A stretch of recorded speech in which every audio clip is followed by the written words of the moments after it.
Bonne nuit, ma clandestine, est la soirée où j'ai repris mon corps. Je m'appelle Léa et je répare les choses qui se défont. C'est mon métier, relieuse. Je passe mes journées à lisser des doses craquelées, à choisir un fil qui ne criera pas, à poser de la colle qui ne sent presque rien. Les livres me parlent avec leurs blessures et je les écoute sans bavardage. Dans mon atelier, la lumière s'étire jusqu'au soir comme une page qu'on ne veut pas refermer. J'aimais croire qu'on pouvait sauver un mariage comme on sauve un volume ancien, chapitre après chapitre, avec patience. Un lundi, à 22h17, j'ai vu sur l'écran du téléphone de Paul, posé face contre table, mais pas assez, un message remonté comme une bulle mal cachée. Bonne nuit, ma clandestine. J'ai eu le réflexe le plus bête, j'ai cherché si le message s'adressait à moi. Non, mon prénom ne s'écrivait pas dans ce tutoiement-là. Il n'y avait qu'un cœur minuscule à la fin, économe, comme les quelqu'un qui s'habitue à voler. Je n'ai rien dit. Paul prenait sa douche. L'eau frappait la paroi comme un applaudissement discret. Je me suis assise sur le bras du canapé et j'ai compté le nombre d'éclats de peinture sur la plinde, juste pour que le monde reste à peu près droit. Quand il est sorti, il a embrassé la routine. Tu ne dors pas? Non, je ne dormais pas. Je venais d'apprendre à rester éveillée. Le lendemain, il a laissé sa chemise sur le dossier d'une chaise. J'ai approché le tissu de mon visage, un parfum que je ne portais pas vivait là, obstiné, fleurs blanches et peau chauffée, tubéreuse polie par un bois propre. J'ai fermé les yeux, une femme avait laissé sa trace sur le coton. Elle devait avoir l'habitude. Je ne me suis pas cassé le cœur contre cette odeur-là. Je l'ai rangée dans une boîte sur une étagère à hauteur d'épaule, avec l'étiquette « Preuve inutile ».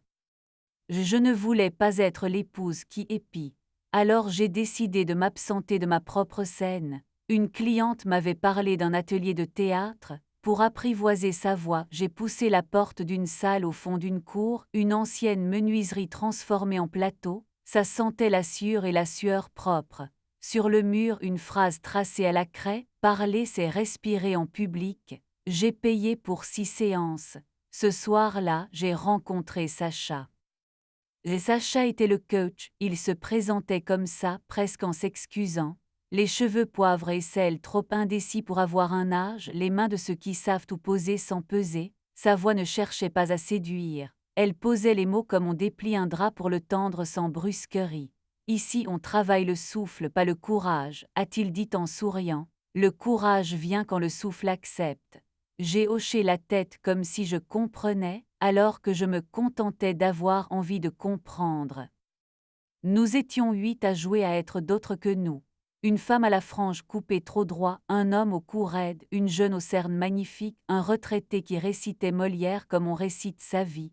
Sacha nous a fait marcher, puis nous asseoir, puis marcher encore en comptant nos pas à voix basse. Il s'est approché de moi pendant un exercice, ses doigts ont effleuré l'espace entre mes omoplates. Respirer l'allée. Là, à cet endroit précis où se logent mes soucis, j'ai respiré. L'air a trouvé un chemin. J'ai souri de surprise. Il a souri. Je suis rentrée tard ce soir-là. Paul n'était pas encore au lit. Il retouchait des photos sur son ordinateur. Il dirige une petite agence de design. Il aime polir les surfaces jusqu'à ce qu'elles oublient qu'elles reflètent. Il m'a demandé comment c'était. Bien, ai-je dit. J'ai appris à respirer. Il m'a répondu super avec la voix de quelqu'un qui ne sait plus où poser sa surprise. Il sentait la tubéreuse moins fort que la veille, mais la présence était têtue, comme une lumière oubliée dans une pièce. J'ai continué le théâtre. Les mardis ont pris la place des mardis. Mon corps a trouvé des angles qui ne craquent pas. Un soir, Sacha a demandé que l'on joue un non-dit. Vous entrez, vous savez quelque chose, vous décidez ce que vous montrez, ce que vous cachez, a-t-il expliqué. Le désir est toujours une affaire de montage.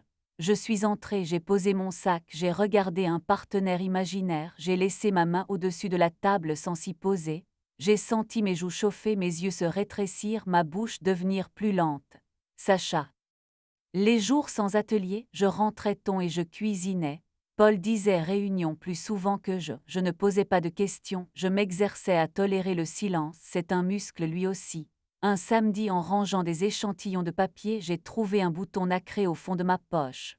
Il ne venait d'aucune de mes chemises. Je l'ai posé sur la table basse bien au centre comme un point. Paul l'a vu le soir. Il a pris le bouton, l'a fait tourner entre ses doigts et l'a glissé dans sa poche sans un mot. Ce geste-là m'a plu. Nous avions prévu, pour nos 10 ans ironie du calendrier, une soirée au musée des arts décoratifs, un vernissage où Paul devait présenter la refonte d'une signalétique. Il m'avait promis une vraie fête, les yeux rieurs, le mensonge encore timide. Je ne voulais pas annuler, pas par bravade, par curiosité. J'ai demandé à Sacha s'il accepterait de venir, j'ai besoin d'un regard qui ne me connaît pas trop. Il a hésité, puis il a répondu d'accord, avec une simplicité qui m'a touchée.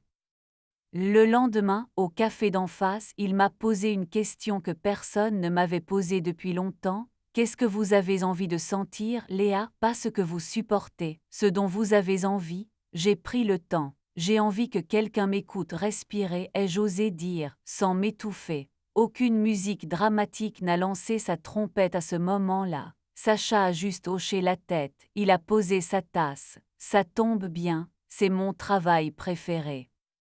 La soirée du musée s'est habillée d'or froid. Le monde brillait comme une pièce trop nettoyée. Paul portait une chemise blanche qu'il avait repassée avec application. J'ai vu le pli parfait sur la manche. À son bras au moment des présentations se tenait une femme brune en robe ivoire. Ses yeux savaient rire vite, au poignet de bracelets fins qui se regardaient sans se toucher. Léa, voici Dana, a dit Paul, presque soulagé d'avoir trouvé un prénom à dire. Dana a tendu la main. Elle portait évidemment cette tubéreuse polie, posée. Sacha est arrivé 20 minutes plus tard, un peu essoufflé, cravate défait avec élégance. Il a salué Paul comme on salue un collègue qu'on ne reverra pas et s'est tourné vers moi. Vous êtes belle, a-t-il dit, et ce n'était pas une flatterie, c'était une observation. Je n'ai pas rougi, j'ai respiré plus profond. Dana l'a regardé comme on estime un adversaire poli. La vie avait mis en place les pièces sur son échiquier. On ne jouait pas, on se regardait se préparer.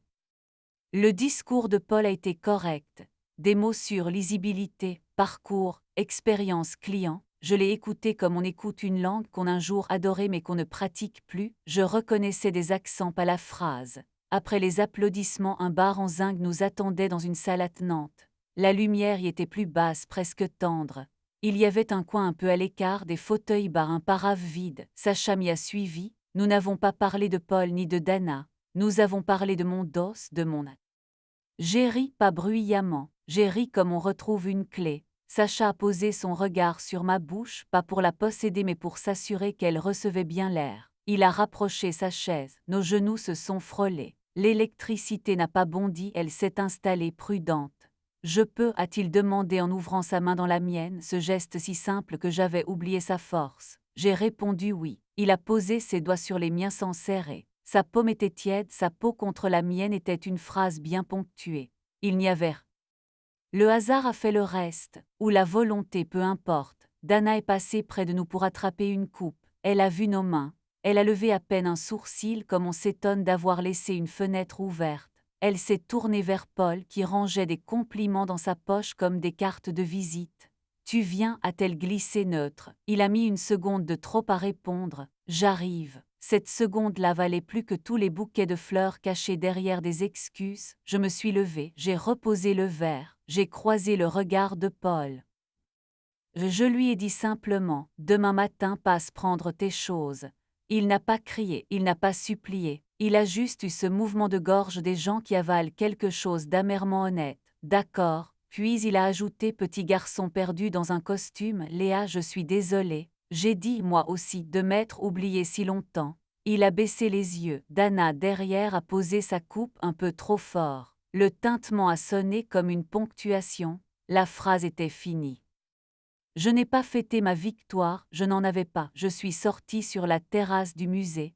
La ville respirait sous nous, pavés et toits qui reprenaient leur souffle après le spectacle. Sacha m'a suivi. Il n'a pas posé de questions. Il a tendu sa veste. J'ai refusé, je n'avais pas froid. Vous tremblez, a-t-il remarqué. Oui, c'est mon corps qui se remet à jour. Il a souri. Nous sommes restés comme ça côte à côte sans se tenir à regarder un bus glisser. Puis j'ai tourné la tête.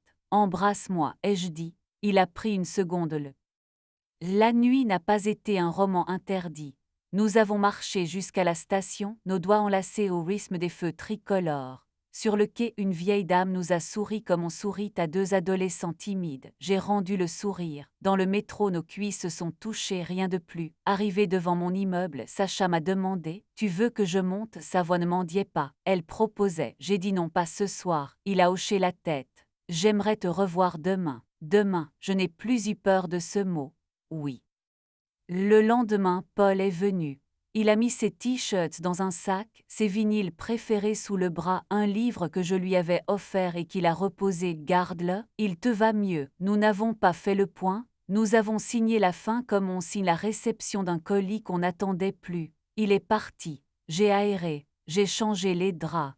J'ai gardé une tasse à son effigie par paresse ou par gentillesse, je ne sais pas. J'ai vécu dans le silence 3 jours pour que le bruit de ma tête se fatigue. Sacha m'envoyait des messages sobres, bien dormi, j'ai trouvé une phrase pour toi, il écrivait des bouts de choses qu'il ne me montrait pas encore. Le 4e soir, il a sonné. Il tenait un sac de marché, tomates charnues, basilic, burrata, le manuel de la consolation simple. Nous avons cuisiné. Ses mains coupaient, les miennes salaient. La cuisine sentait la feuille froissée. Nous avons dîné sur le comptoir debout, col laqué des relieuses, j'ai pan. Après le repas, je me suis approchée de lui. J'ai envie de toi, ai-je dit, mais j'ai encore plus envie de ne pas me précipiter. Sacha ne s'est pas couvert d'héroïsme, il a posé son front contre le mien. Alors on fera tout lentement. Nous nous sommes embrassés longtemps, appuyés contre le bord de l'évier. Nos mains se sont aventurées sur une hanche, une épaule, la ligne de la taille, pas plus loin. J'ai frémi, j'ai ri de mon propre frisson. Il a soufflé contre mon oreille. Nous avons senti que c'était assez ce soir-là, que l'érotisme. Les semaines ont fait ce qu'elles savent faire, elles ont tenu. Paul a déménagé pour de bon.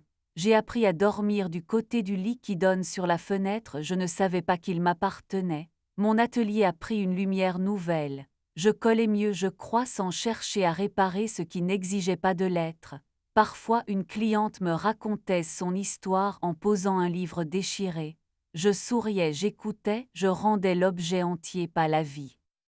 Sacha a laissé une brosse à dents chez moi, puis un t-shirt, puis le geste d'ouvrir les volets avant le café. Nous avons fini par faire l'amour un dimanche où la pluie avait décidé de grignoter la ville par les bords. C'était doux et sérieux, sans performance, une lenteur raccourcie par des rires, des mains, des pauses. Je n'en dirai pas plus, ce que la nuit a gardé n'appartient pas aux vitres. Je peux juste noter ceci, j'ai rendu mon corps à sa respiration, et j'ai retrouvé ma voix entre deux soupirs qui ne demandaient rien à personne. Un jour, j'ai recroisé Dana, rue Montorgueil. Elle portait un sac trop neuf, une hâte trop calme. Elle a failli passer sans me voir, puis elle s'est arrêtée. Léa, pas un sourire, pas d'agression, de la politesse enfin. Je crois que j'ai confondu ta place avec la mienne. Elle a parlé comme on rend des clés. J'ai dit, je crois surtout qu'on se perd facilement quand on se regarde dans des vitrines. Elle a haussé les épaules un peu lasses. Bonne continuation. Nous nous sommes quittés là avec la paix de 2 personnes qui savent que la guerre. Le soir, j'ai raconté à Sacha ce hasard. Il m'a embrassé sur le front, ce geste qui, dans une autre vie, m'aurait fait hurler d'ennui, et j'ai senti ce baiser-là comme une promesse tenue. Nous avons préparé une sauce au citron pour des pâtes. Nous avons dansé dans la cuisine sans musique, juste nos pieds nus cherchant le carrelage qui ne glisse pas. Je me suis surprise à aimer ma nuque dans sa main, à aimer la délicatesse de ma chute de rein non pas parce qu'elle s'offrait, mais parce qu'elle m'appartenait. La phrase bonne nuit, ma clandestine ne me brûle plus. Elle s'est usée comme un marque-page oublié. Je me dis parfois qu'il n'y a pas de clandestin dans les histoires qui s'écrivent à voix haute. Il n'y a que des personnes qui acceptent de respirer en public, de dire j'ai envie sans se faire l'économie du pas maintenant quand c'est juste. Je n'ai pas reconstruit mon mariage, ce n'était pas un livre ancien, c'était un tirage de masse, abîmé par l'idée de plaire à tout le monde. Ce que j'ai reconstruit, c'est ma bibliothèque intérieure. J'y ai classé les petits oui, les grands non, les caresses qui ne poussent pas, les baisers qui apprennent, les mains qui s'arrêtent à la limite et qui, là, accomplissent déjà beaucoup. J'y ai placé bien visible un rayon, j'ai inscrit « Érotisme de la respiration ». Sacha s'y promène parfois, lit un titre à voix basse et me regarde comme on regarde un feu qui ne demande qu'à tenir. Nous apprenons, ça prend du temps, j'ai cessé de m'excuser, je répare des choses. Et j'avance page après page.